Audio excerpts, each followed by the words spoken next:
Hi friends, bonus episode coming at your face. This is Rocky Outcrop, youtube.com/Rocky Outcrop. Share with your friends. I know you want to. A friend of yours is a friend of mine. Really do appreciate it. Super friendly community there, by the way. There's a link to a Discord chat group that you can join in the description down below, where everybody is everybody's best friend. It is remarkable. Differences of opinion, respectfully acknowledged as opposed to shouted down. People fostering each other's ability to trade and learning how to trade and all that sort of good stuff is quite often spoken about by the people who are members there as being a fairly unique area to be at. So recommended choice for anybody. Now, what have we got on the go here? Polkadot. Oh my Polkadot. Now, you might be really interested in this coin because of all the hype surrounding it recently, and of course because of its super duper, uber scooper duper rises towards the top side. Now, there are a couple of things to be aware of. This is an asset which is very, very difficult to actually do technical analysis on. As you can see, I have the 4-hour time frame up here at the minute, because anything higher just looks like that. There's nothing, and none of the oscillators even work. So, going down to the 4-hour time frame, so at least you can see something here. And that's because we had they rebased it. They changed the decimal point on this thing. They moved it over a couple. So it was $350 and it went down to $3.50, something along those lines. Or, well, actually, it must have been around about $200 down to $2 instead. Looking at this chart here. Or something with this, and then it relisted. It got listed on Binance, all that stuff. So let's look at it on Binance on the 4-hour time frame, acknowledging that, of course, while there is more price history on this thing, that this is sort of the new reality of it. And of course, things have been going very, very, very well for it. Now, it's a very interesting coin in terms of its fundamentals, but I'm not even going to talk about them for a split second, because what we do in the show here is technical analysis. If you want to talk about fundamentals, though, you're more than welcome to join that Discord where we do stuff like that. Now, first off, what do you want to say? What do you want to say about this thing? Clear uptrend in terms of the 4-hour time frame. Now, of course, as well, like I say, I'm not going to bother looking at this on the daily time frame, and for me, that's obviously a rare thing, because looking at anything below the 24-hour time frame is asking for trouble, and anything down below 4 hours is really very much dodgy business. But this is what we have to do here because this thing is new. We don't have a choice. And anyway, yes, and shout out, by the way, to Jay's Apartment, who requested this episode. Really great guy. Love your cat. So, good pictures. So, yeah, so let's take a look at this in terms of the short time frame. Just want to really have, underscore the caveat that it's very difficult to do technical analysis on an asset which has got so little history on the chart, okay? And yes, I could go look at old charts and see what it was like beforehand, but I don't. Oh, well, let's just see. If I add dot on something else, like say dot USD on Kraken, does it have the old school pricing on it as well, or is it brand new? Yeah, it's just the same deal. Maybe it had a different ticker or whatever. I don't care. Let's just do work with what we've got here, okay? So thanks so much for tuning in. Sorry for going on for so long before getting started. Yeah, right, cool. So first off, let's draw a parallel channel around this thing, because looking at this towards the top side, is that fair? Is it fair? This is maybe going to give us a bit of context on this thing. Not really getting touches towards the top end of this so much, or towards the bottom end of it, and that's curious, is it not? If we go down a time frame, maybe even towards the 1 hour, maybe we'll see something a little bit different on this as well. A high here, which is then followed up by that high, so that's bearish divergence between them, and that in this section here was kind of then wedgy, and that makes a bit more sense. If we go over to the 4-hour time frame again, bring out full screen so I can look at it a bit better, maybe get out a couple of trend lines and kind of think, is this wedgy here? Was this wedgy like that? And was it wedgy like that? That was more like it. Then we broke out towards the top side, I suppose you could say, to then come back and revisit it again. And I'm going to take off this top side target, that's this top side line now, because if anything, this is probably the more curious part for us. If we break down below this line here, then I would say that we probably could actually come down and retouch this line towards the bottom side at 550, giving you a very, very good, tasty 10% discount in terms of if you were looking to long this. Bringing up the oscillators down below, then you can see that this low here here so far is actually very much going to be a hidden bearish divergence low, no, a hidden bullish divergence, continuation divergence towards the top side, should we not do that. Now, if we do that, we may be taking out this low over here, and that hidden bullish divergence would go away, and instead it would just be convergent with what we're looking at over here on the charts. And that would make a degree of sense, which is why this line over here can then be considered to be quite powerful, as well, bearing in mind that this was, of course, the lower side line of a rising wedge, which is an overall bearish pattern, and then, you know, that could be looking towards movements towards the downside. And if you were to have taken a measured move off the back of this thing, something like this would have been the distance between the top and lower lines, and sticking that over there, you can see that if they were to do the sort of 60% move rather than the full one, you could come down and challenge this area below the previous low, but not necessarily much below the low before the low. So that would be your kind of your zone to look for in terms of, if we do drop down the way, I don't want to see the prices dropping down lower than $5, or say at the worst $4.80, right? Overall for that one, makes trading this kind of a little bit, you know, if you were to get one of these things, they could be good buying opportunities. Movements down below those, and I would say, you know, get out of town and you know, wait for things to cool off if that's going to be the case. Okay. Now then, what else can we look at as well? So down towards the lower time, because there was other stuff jumping out at me when I was on the 1 hour here. You can see this low, and then this low, all of which are higher than each other along the upside. I followed along here with the MACD, getting a low, a lower low, and then a lower low, you know, missing past this area. Then you can say that this is very much hidden bullish divergence on the 1 hour time frame all the way towards the top side. Now, of course, that's kind of a feature which is not particularly unusual during price discovery type times, when liquidity of an asset as well is also kind of being kind of, you know, is not necessarily there, given we don't have the historical sort of precedents to go on in order to kind of choose our points. But so, you know, that's there, and that's kind of an explanation from a sort of almost fundamental type basis for why that could be the case. But and that's obviously quite bullish looking, right? Unusually perhaps for you. And that exists across all of these oscillators. And I did notice that when I went down to the 1 hour time frame there and had a brief glance. But there's something else that I wanted to point out as well while we're looking at this. And that it comes in, if you just forgive me till I take out the brush and put some noise on here, is to do with this most recent of highs up here towards the top end of that parallel channel. If you look here, you can see there's that mark, that point there, that point there, and that point there. And making a comparison between all of those and the previous ones, you can see that it's lower. So there very much is some bearish divergence between these two highs on this thing, and that's brought us down so far to just being into where our previous lows were, and no really much lower on that than what we have. If I just maybe zoom in a bit here, I can see, you know, that while we have come lower than this low over here, and that is then that what we have here between these two is convergence. So while you're looking back the way and you say that on the way up here we had hidden bullish divergence, continuation divergence, signaling more moves towards the top side. Now, if you zoom in right here at this area just now, that actually you've got a bit of bearish divergence, and between the highs, let me just get out the brush again, between this high and this high, okay, so that's bearishly divergent, and bearish convergence between these two over here, okay? So that underlines, I suppose, the crucial area here of this line yet again, and gives you that idea that there could be a 10% discount for you coming in here if you were looking towards trading this towards the top side rather than getting too exuberant. Now, I've heard people saying things like they expect it to go up towards $7 in the next couple of weeks, and of course you can see here the parallel channel would indicate that that is entirely possible, and of course that could happen soon. So what we're going to look for in terms of an idea that maybe perhaps this play out of this sort of downwards type possibility isn't going to happen. So I can underline that then quite clearly with this middle line of this parallel channel just in here, and saying if we move up above it at 612, then of course that can be quite bullish on that front for us. Okay, now I'm not going to go on for all day on this one. How long has it been? It's been about 10 minutes so far ish, about 9 minutes looking at this. Of course, like I say, I've never looked at this chart before as well. I do appreciate that that you know, if I'd been looking at this forever, then maybe I'd have a general awareness of of what the previous price action could have been. I could have divided by 10 and come up with some ideas about levels, etc. on this one or not. But let's just consider this to be a completely nascent asset instead.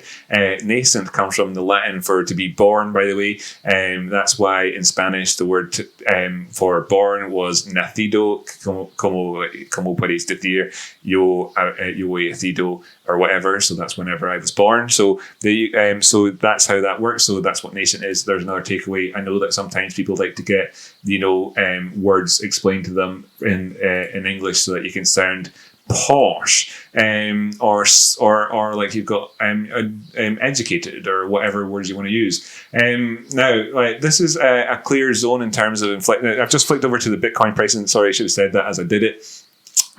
What we have here is a doubly top type pattern potentially in this one. Now, of course, this isn't actually a double top. Instead, what you have is a high followed by a higher high, which indeed is a bearishly divergent high here looking at this thing. Now, of course, bear in mind, I'm still on the 1 hour time frame, but this is going to have to do for us, in terms of being able to make some assessments about this in terms of the near future on it. And we can see here as well that we have that bearish divergent across every single one of the oscillators. And how far back does it go? Not just one, by the way, but the previous high as well. Not on the stochastics, but on the RSI. Looks like we maybe got it. Do we have it on the DMI? I'll just have to take this up full screen to get a better view of it. Yeah, so there was a bit of there was no divert. Get rid of that.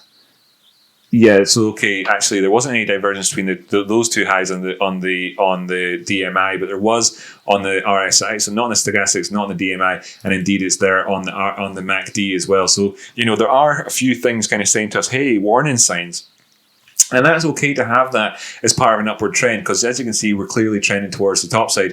And what we've managed to do so far is come down here and not take out our previous low over there, in which case you could say that we very much have bullish divergence on the go, between these two lows. Okay, you could say that sort of bullish divergence, or that hidden bullish divergence, depending on how particularly you want to sort of cut the cheddar on that one. But that actually, all that really does for us is underline the significance of this yellow line that I drew in first off here on us, and saying that if we take out our previous highs before this most recent of rises up, that will be going past a significant area and perhaps looking towards downside for us. Let's stick on a couple of Fibonacci's then. Of course, bearing in mind that, of course, this is obviously going to be in some ways determined by the price action over there on Bitcoin versus the dollar itself, and as well as the trading over here that we've already spoken about. And I'm going to put a couple of Fibonacci's on here. We've got a couple of clear lines as well with those yellow trend lines that I drew on. Not going to bother with a parallel channel on this one. The argument all kind of forms itself anyway. Screw it. Let's just put a parallel channel on. Parallel channel, stick it here. We'll go up towards the most recent of highs up there, drag it down the way, and you can see that we're within the structure of it. Okay, so moving down beyond this area is going to be taking us outside the parallel channel on that one. It's not exactly the same chat on in terms of the dollar parent, but you can see the sort of the significance of it anyway for us. So instead, though, what I do want to do is take on a Fibonacci retracement. Now, what you could do now, this is maybe something that might be of interest to people as well. What you could do is you could say, well, we need to take it from the lows. Now, what am I going to do in terms of the lows here? Where exactly are the lows? Get rid of that auto button. Thank you. And now I can move my chart around properly.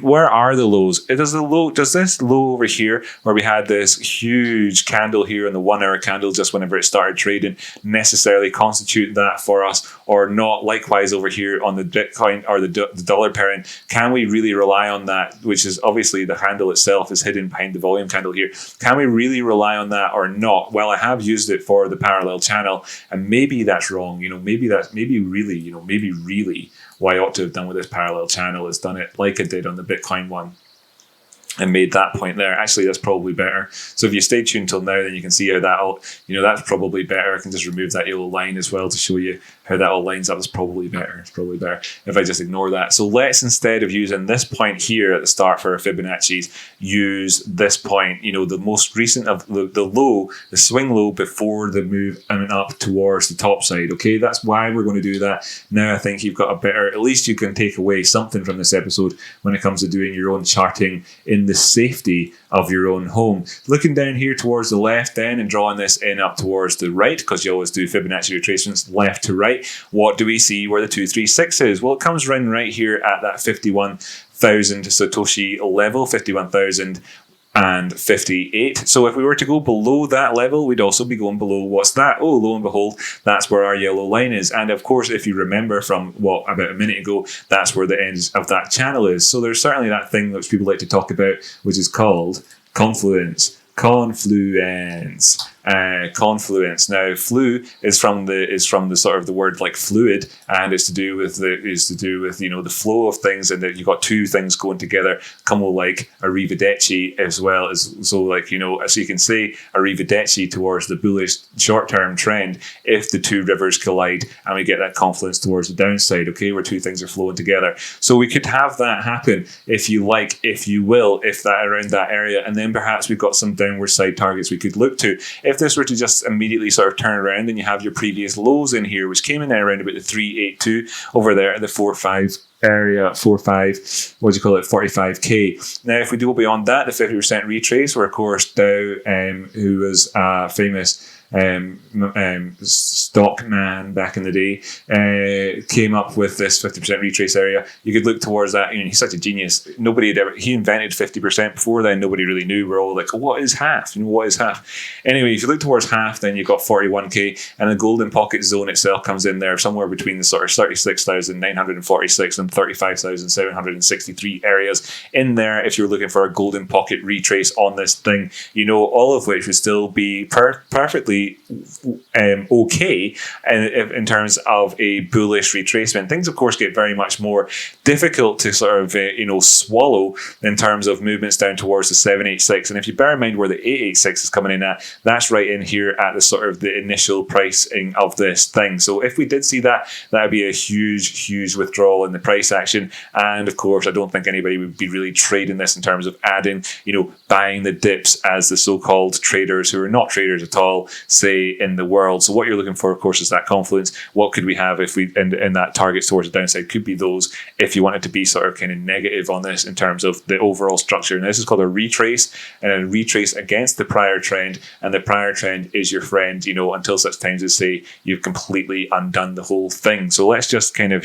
take all of that slightly with a pinch of salt. But there you go. So okay. Let's do the same thing over here on the dollar pricing. Now, what I'm actually going to do when I'm doing this is I'm going to show you what it would be like if I were to draw in a Fibonacci retracement, starting off going body to body from where the opening price was up to where we are right now. And you can see we came right back bang on to here and hit off of this at 236 in there at $5.60. Now, if I just move this up here towards this area, and this is also where the wick and body combine, I could just kind of move this around a wee bit and then say, well, if we're actually going wick to wick on this one, then you can see there that we're actually just poking our heads below the 236 currently at the moment. And if we were to close below those prices, that would be fairly negative in and of itself, like we have done in the past, where we then found our sort of feet again at this yellow line, towards the lower end of this channel, which isn't drawn in perfectly. I appreciate that. I hope you appreciate it too. These things are subjective, and I'm kind of doing an episode live here. I've got a sore throat, so I'm not going to bang on about it too much, but this probably could have been drawn in ever so slightly differently, as as I've already demonstrated during this show. But there you go, looking towards that area. If we do then turn around, if we do, need to turn around again here at these points, then you can consider this in terms of a movement past the 236 to be sort of fake out territory within the parallel channel. But this is really what we got to see the prices moving up above to kind of invalidate that, and that's going to consider the prices at around about the $5.84 area. Let's just call it that, rounding up there. To make it 584, okay? Pardon me.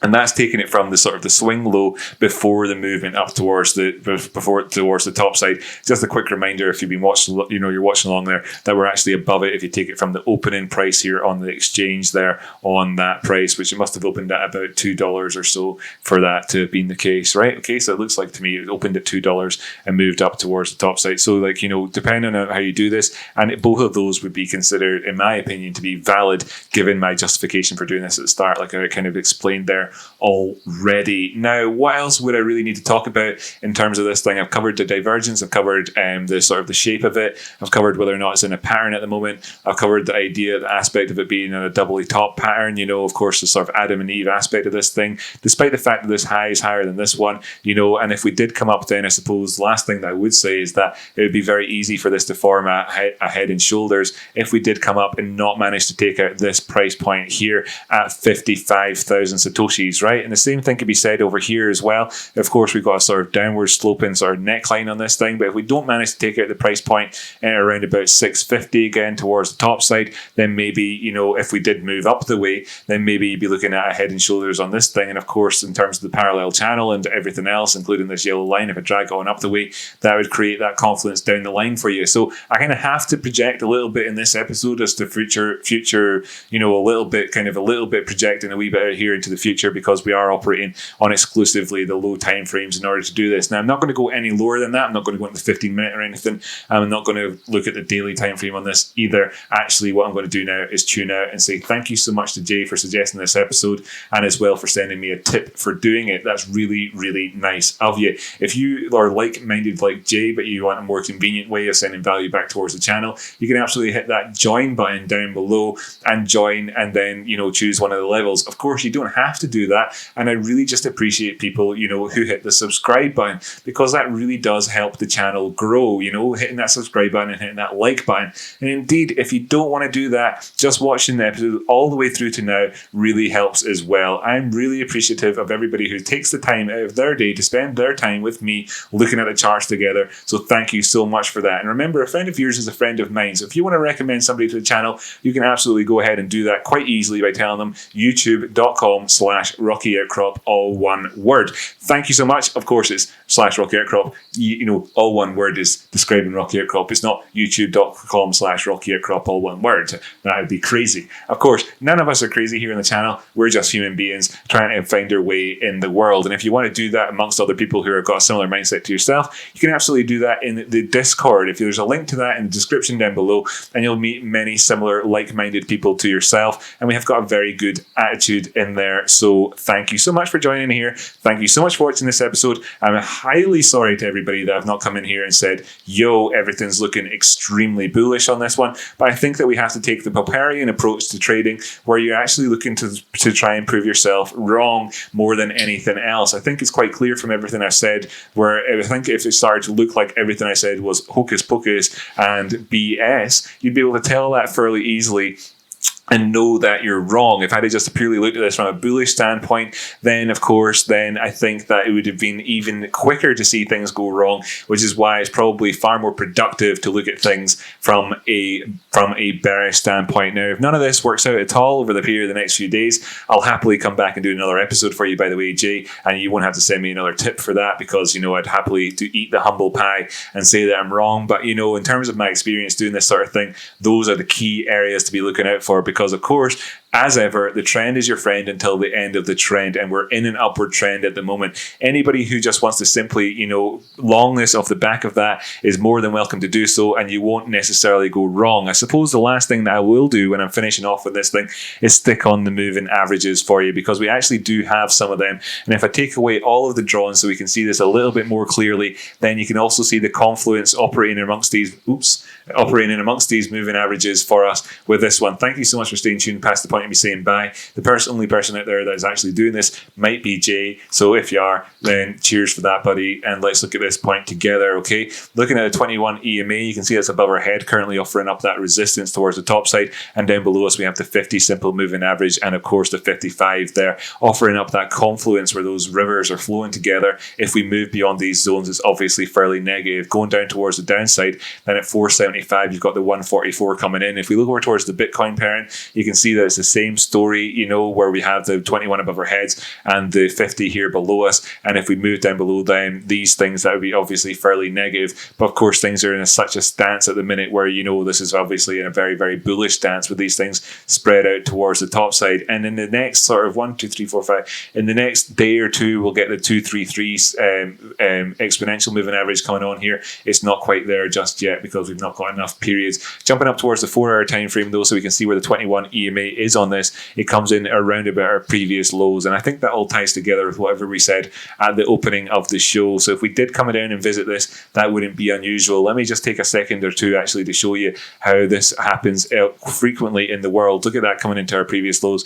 Now if I just go through a few other assets and look at the 21 EMA on the 4-hour time frame, this is Tron versus the US dollar. You can see the interaction of the 21 EMA with the price action. If I just jump over towards the Bitcoin parent, you can see the interaction of the 21 EMA with the price action. Here's SXP. Those are the previous two coins I've done bonus episodes on, where you can see the 21's EMA interaction with it and the 55. Indeed, moving beyond either of these zones can be quite bullish. For instance, moving past this towards the top side at the 55, moving up the way, was actually came at around about a time where there was a big jump up in price action, and we can see the 50 simple here giving us a bit of resistance towards the top side on that one. Let's take a look at some more coins though, so you don't like left in the dark. There's band. Let's take a look at Forex. Just so you know how these things work in the world. There's the 21 EMA coming in here, and a massive doji candle with a big load of kind of confusion on the go with the Euro USD pricing in the world, where we've got the 21 sloping towards the top side and about to cross over the 55, perhaps on the terms of a potential,